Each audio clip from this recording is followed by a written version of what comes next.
Hello, everyone. Welcome to our presentation. I'm going to introduce our paper, Efficient Bitriangle Counting for Large Bipartite Networks. I'm the speaker, Yixiang. First, let's see what is bipartite networks. We all know that in the traditional unipartite networks, a graph or network G can be represented as a vertices set V and an edges set E.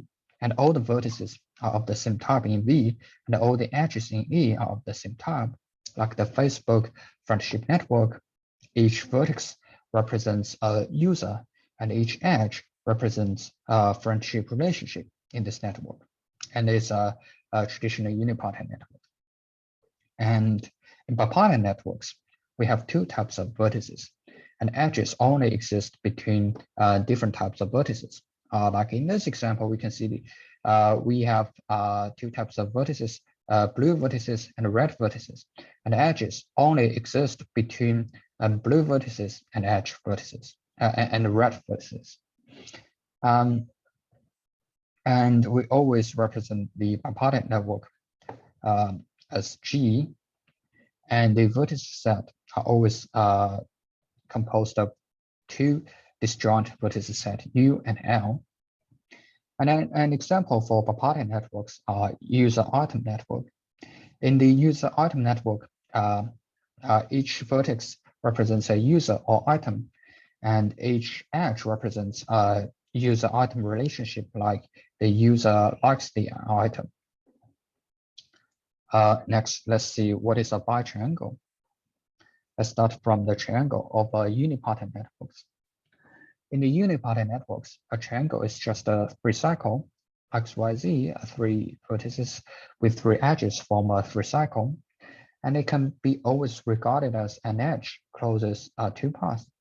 The edge XY closes the two paths XZY form a three cycle triangle. However, in bipartite networks, there does not exist a three cycle in bipartite networks. Hence, we define bitriangle in a different approach. We just replace the edge with wedge, where a wedge is a two paths, like L1, U1, L2. The two paths is a wedge, and a bitriangle is a six cycle of three wedges joining together, and can be regarded as a wedge closes two wedges. Let's see, this example is two wedges, L1, U1, L2, and L2, U3, L3, closed by one extra wedge, L1, U2, L3. And this is the definition for triangle and bitriangle. Next, let's see the problem definition and applications. First, let's see the problem we studied here, the bitriangle counting problem. Where the input is a bipartite network, and the output is the number of bitriangles in the input network.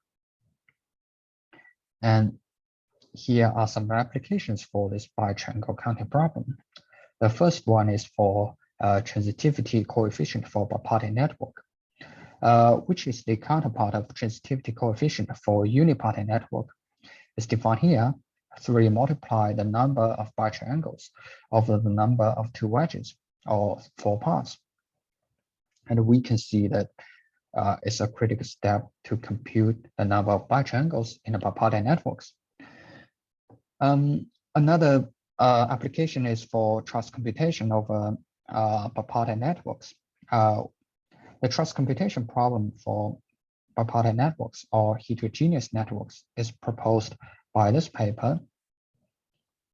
And a critical step for trust computation of a bipartite network is that how can we efficiently estimate the number of bitriangles in the input bipartite networks.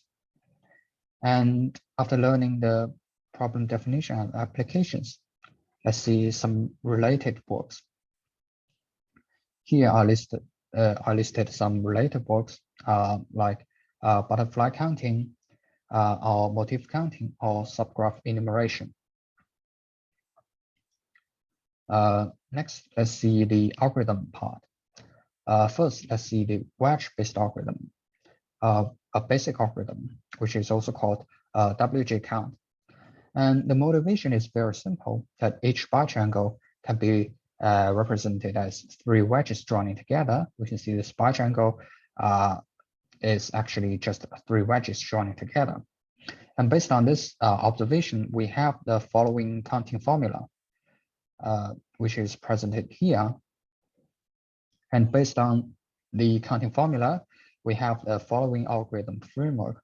First, we count the number of bitriangles for each vertices triplet by the counting formula. And then we sum the count for each vertices triplet and get the total count.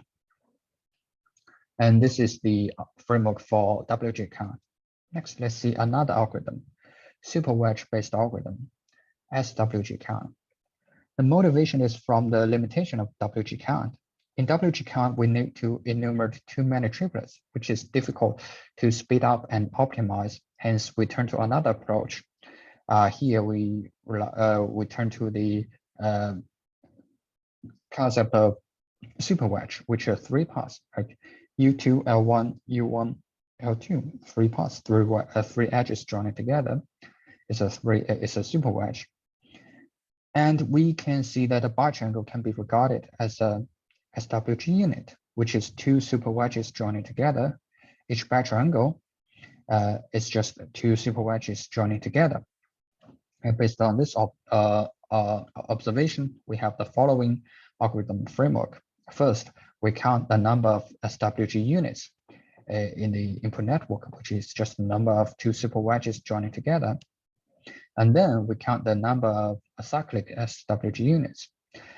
These are those SWG units which are not bitriangles. Like in this example, we can see that this one is 2 super-wedges joining together, but it's not a bitriangle. And then the number of bitriangle can be just simply obtained by doing this subtraction. And this is the algorithm SWG count. Next, let's see ranked super-wedge based algorithm. The motivation is from the SWG count process all the super-wedges from one vertex layer. In this example, we can see that the SWG count process all the super-wedges from L layer, and it needs 41,200 operation. Now, however, if we just swap U and L and process all the super-wedges from U layer, it also needs that many operations. However, if we process all the super-wedges from large degree vertices, U1, U2, L101, and L102, we only need 2,000 operations. Based on this, we propose to process all the super-wedges from large degree vertices. First, we rank the vertices according to their degrees. And then we introduce the concept for R super-wedge, which is a super-wedge whose end vertex has the highest rank. And each bitriangle can be uniquely represented as 2 R super-wedges joining together. And the SWG count is based on these observations and intuitions. Next, let's see the experimental parts. These are the datasets used in our experiments, from small datasets to very large datasets. Let's see the experimental result. Here we include 4 algorithms in comparison. These 3 are algorithms we developed, and the Harvard algorithm is a classic matrix computation-based algorithm, and we include it in comparison in our experiments. And we can see from the results follow our observation that the RSWG count is the fastest algorithm, WG count is the slowest algorithm, and SWG count is in the middle.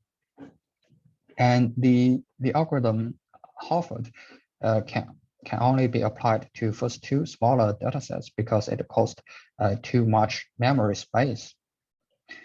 And for very large datasets, only our SWG count can finish in reasonable time. That's all of the presentation. Do you have any questions?